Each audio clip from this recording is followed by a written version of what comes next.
Pozdravljam vas iz Rafailovića, jedno malo mjesto u Bečićima gdje su danas veliki talas i veliko jugo, ali ovome čovjeku to ne smeta, on uživa u adrenalinu ovih talasa.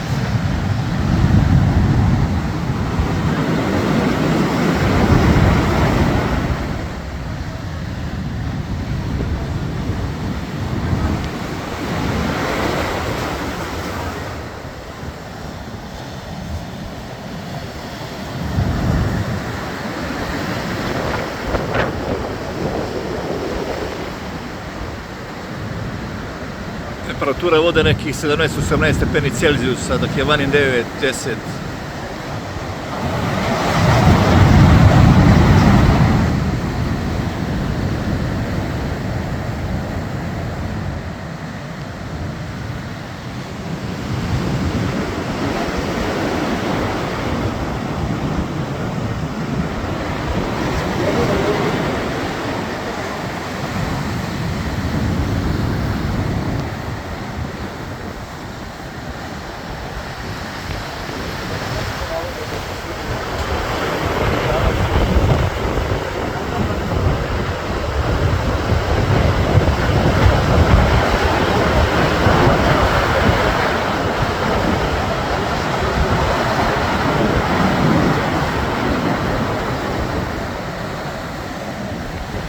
To je bilo to.